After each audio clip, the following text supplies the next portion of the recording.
नमस्कार दोस्तों, मेरा नाम है विमल सिंह बालाजी। स्टडी अड्डा में आप सभी का स्वागत है।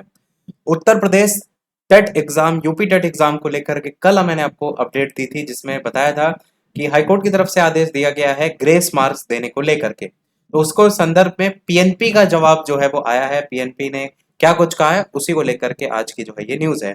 यूपी टेट 2021 में ग्रेस मार्क नहीं देंगे पीएनपी, अपील में जो है वो जाएंगे। प्रयागराज से न्यूज है, डिटेल में बात करते हैं। तो उत्तर प्रदेश शिक्षक पात्रता परीक्षा यूपी टीईटी 2021 में 2 प्रश्नों के उत्तर को गलत मानते हुए एक एक अंक देकर नए सिरे से परिणाम घोषित करने का हाई कोर्ट का जो आदेश था उसको उत्तर प्रदेश परीक्षा नियामक प्राधिकारी पीएनपी जो है उन्होंने कहा है कि भैया हम चुनौती देंगे। और विषय विशेषज्ञों ने जो उत्तर कुंजी में उत्तर दिए थे उनको पीएनपी ने कहा है कि भैया वो बिल्कुल सही थे। कोर्ट के आदेश को उन्होंने विधि संगत नहीं माना है।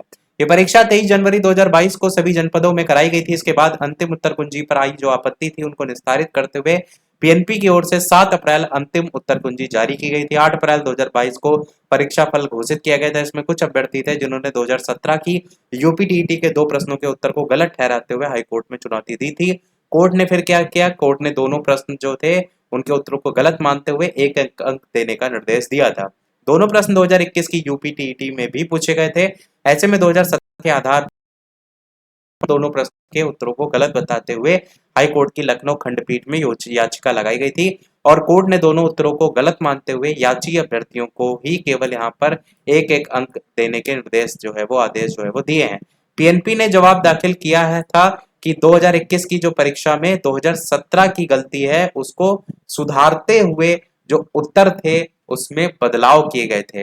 यही कारण है जिसमें इन्होंने कहा है कि हम अपील करेंगे। तो उत्तर में परिवर्तन किया गया था लेकिन कोर्ट ने इसको नहीं माना है। पीएनपी सचिव अनिल भूषण चतुर्वेदी ने बताया कि 2017 और 2021 में पूछे गए दोनों प्रश्नों के उत्तरों में साम्यता नहीं है। दोनों प्रश्नों के में एक एक विकल्प सही है। शासन की अनुमति से मामले पर अपील दाखिल किए जाने की तैयारी वो करेंगे। साथ ही साथ जो क्वेश्चन था वो भी यहाँ लिखा हुआ है। 2017 में जो प्रश्न था कि ग्रंथियों के आधार पर व्यक्तित्व के विभिन्न प्रकारों की चर्चा किसने की थी। पीएनपी ने इसका आंसर क्रेसमर माना था जबकि सही उत्तर था कैनन। और जब 2021 में क्वेश्चन पूछा गया तो वहां पर विकल्पों में सही उत्तर थे। ग्रंथियों वाले प्रश्न में उत्तर का विकल्प क्या था, कैनन था। इसी प्रकार प्रश्न दूसरा था, घास भूमि क्षेत्र के पारितंत्र के खाद्य श्रृंखला में सबसे उच्च स्तर पर जो उपभोक्ता होते हैं वो कौन। तो एक विकल्प था मांसाहारी, दूसरा था मांसाहारी या शाकाहारी।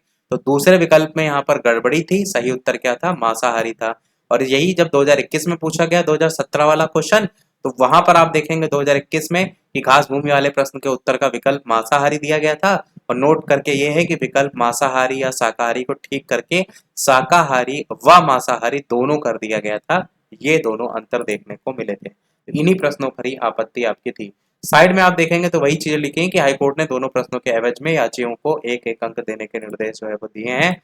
और पीएनपी विषय विशेषज्ञ जो हैं उनके जो है विषय विशेषज्ञ हैं उन्होंने कहा है कि प्रश्नों के उत्तर के विकल्प जो हमने दिए थे वो सही हैं। तो इसके खिलाफ हम फिर से अपील करेंगे और फिर याची जो हैं उनको हम नंबर नहीं देंगे। बाकी अभी तक के अपडेट में इतना ही। कोई इसके संदर्भ में अपडेट निकल करके आएगी तो हम आपको सूचित अवश्य करेंगे। वीडियो लाइक शेयर सब्सक्राइब अवश्य कीजिएगा। टेलीग्राम चैनल से नहीं जुड़े हो तो जरूर जुड़ जाइएगा। डेली अपडेट हम आपको वहां पर भेजते रहते हैं।